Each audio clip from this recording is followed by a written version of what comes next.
Bom dia, eu sou pastora Gilmara Teixeira, da Primeira Igreja Batista em Figueira, Nova Iguaçu, e professora da EBD, também de lá. E hoje a gente vai estar concluindo o nosso primeiro trimestre. Estudamos a Palavra e Vida, Recomeçar, um grande desafio, e hoje é a última lição dessa revista, a lição número 13. O texto base está em Neemias 13, olha a coincidência. Não fuja das decisões difíceis. Esse é o tema de hoje. Cara de sono, mas vamos começar um ótimo domingo. Lembrando que Neemias vem nos orientar a não fugir das decisões difíceis. E temos vivido épocas que temos que tomar grandes decisões e decisões bem difíceis, mas é importante que se faça isso. Vamos ver aqui dentro do texto, né? Vimos nas lições desse trimestre, né, a saga do povo de Deus na volta para Jerusalém. Eles estavam cativos, né? Ficaram cativos 70 anos em Babilônia, depois de serem submetidos a uma terrível humilhação, foram escravizados, como eu falei. E então Neemias, né, após chorar, jejuar, orar muito, se colocar muito na presença do Senhor, pedir muita orientação a Deus e não fugindo das decisões difíceis, procura o monarca da época, que era, um nome até estranho, vou ler aqui, ó, Artaxerxes. E ele obtém o aval necessário para que ele pudesse retornar para a terra dele para reconstruir os muros. Para quem conhece a história, né, eles reconstruíram esses muros, ele reuniu o povo judeu e reconstruiu esses muros em 52 dias.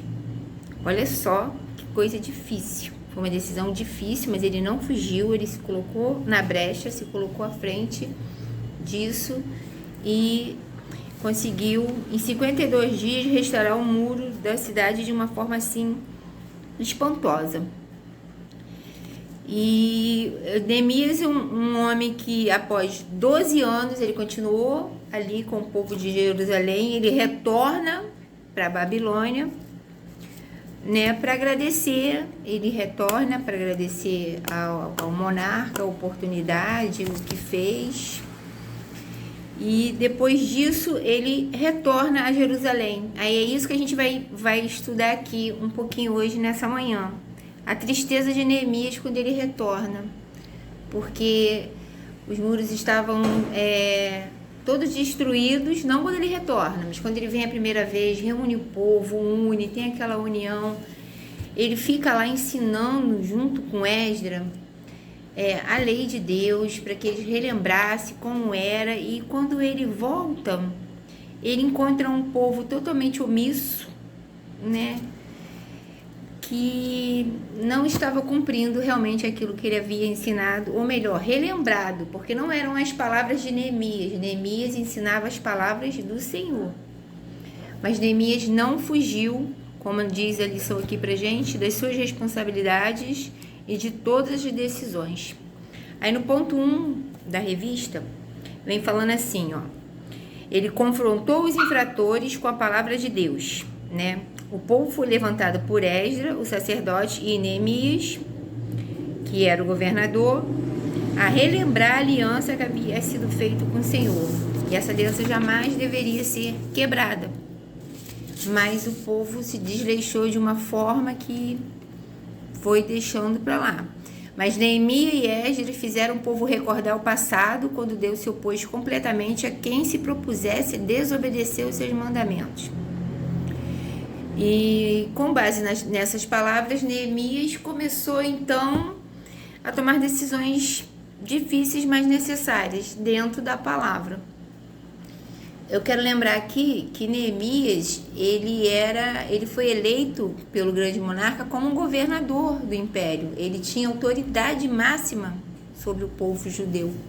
E ele então se vê no momento que ele precisa colocar essa autoridade em prática para trazer o povo de volta ao entendimento bíblico, aquilo que foi pregado, aquilo que foi ensinado da lei de Moisés. Lembrando que naquela época não era a Bíblia como nós a conhecemos hoje, né? Era o Pentateuco e alguns livros. E eles releram todos esses livros nesse tempo todo que eles estiveram juntos. Ensinou o povo, mas quando ele retorna, o povo se torna totalmente desleixado. E vem alguns exemplos aqui nessa lição muito interessante, falando sobre decisões difíceis. Tem aqui, por exemplo, ó, Davi, né, o grande rei Davi, uma vez confrontado por profeta Natã, não titubeou quando chorando disse: contra ti somente pequei, se referindo ao Senhor.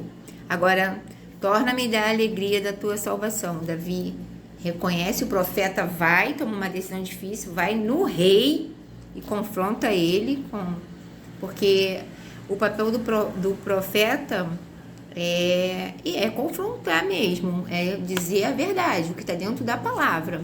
Nós estamos errando, a gente precisa ouvir e o mais importante, nos consertarmos e voltar, né, para o trilho, voltar para a direção correta da palavra do Senhor. E Davi faz isso, né? A gente vê isso lá em Salmo 51, 4:12. E então Neemias se vê no momento de que não dava mais para ser aquele líder bonzinho, ele tinha que se confrontar realmente o povo.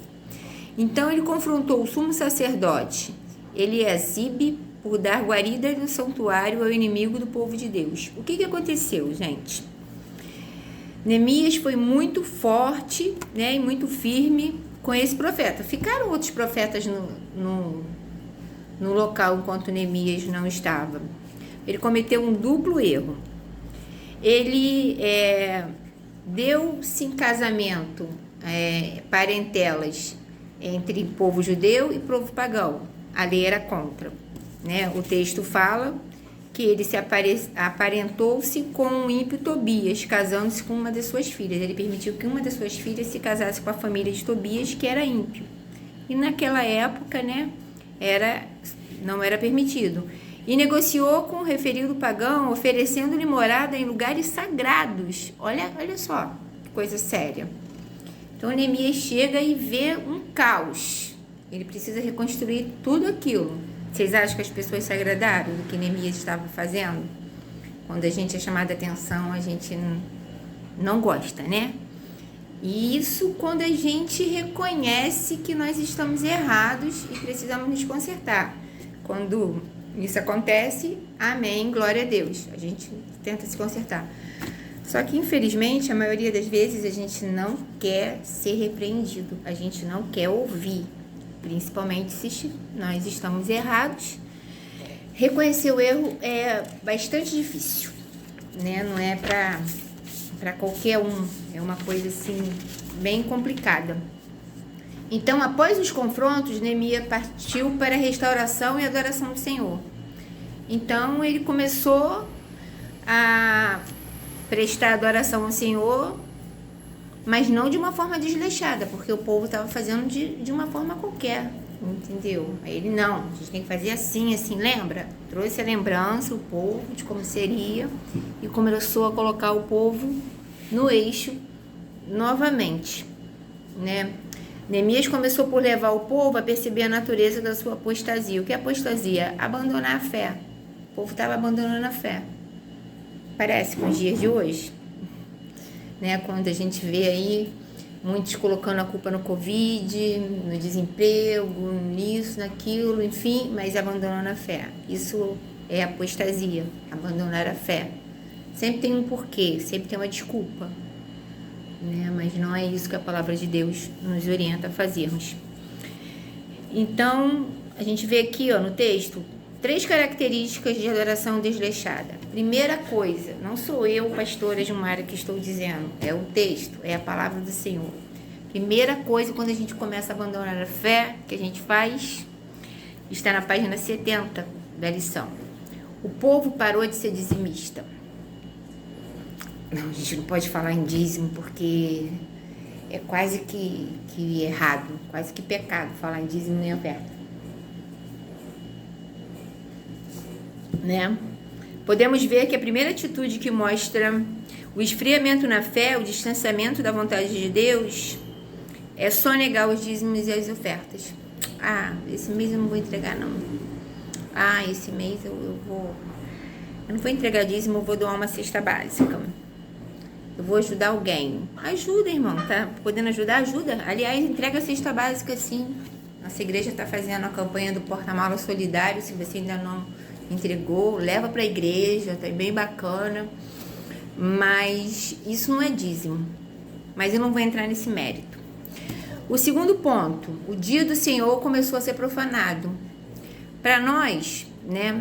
E isso é uma marca de relaxamento, né? O dia do Senhor é o domingo, porque foi no domingo que Jesus Cristo ressuscitou. E pra gente o dia do Senhor é o domingo.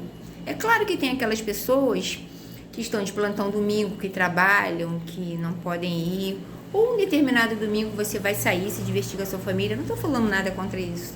Estou falando aquelas pessoas que realmente, o que acontece? Abandonam o dia do Senhor no domingo. Isso é um segundo desleixo. E o terceiro é o envolvimento dos filhos da luz com os filhos das trevas, né? O Senhor já havia alertado que os hebreus não deveriam constituir, eu já comentei isso, né? Constituir matrimônio com os povos idólatras, exatamente por isso, né? Para não se misturar costumes pagãos com os costumes do povo hebreu. Então, Neemias começa com uma ira santa, vamos colocar assim, bem até entre aspas. E esse vigoroso homem, de repente, decidiu reagir com vigor. Ele começou a colocar o que estava debaixo do poder dele em prática. Né? É importante entendermos que ele era governador, comissionado pelo imperador persa e com poder sobre todas as pessoas. Então ele podia punir com rapar, né? Cortar o cabelo. Isso era um sinal de humilhação no meio do povo. Podia várias coisas que estavam debaixo da lei, né?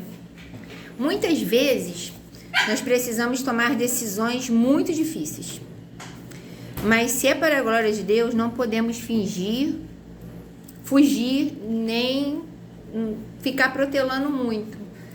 Não dá, tem hora que não dá para ficar em cima do muro. Você precisa tomar uma decisão.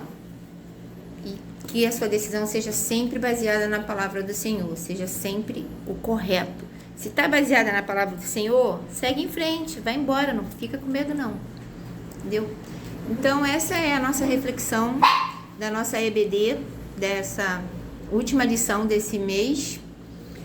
E eu quero agradecer a participação de vocês. Quero lembrar a vocês que a nossa educadora cristã, Débora Patrocínio, pediu para nos avisar que a partir do próximo trimestre nós vamos estar estudando essa revista, Palavra e Vida, os 10 mandamentos para os dias atuais. Ainda continuaremos devido aos casos de Covid, devido à vacinação que ainda está lenta com a EBD virtual. Então são 13 lições. Nós continuaremos postando nas nossas redes sociais as lições. Mas na igreja, você pode, assim que você acessar o nosso templo, você pode adquirir uma dessas revistas. A nossa intenção é que você pegue uma por família, para que todas as famílias tenham. Tá ok? Então quero agradecer a vocês, que Deus abençoe e que dê bastante sabedoria quando for necessário tomar uma decisão importante na vida de vocês. Amém? Fiquem com Deus. Um bom domingo para vocês.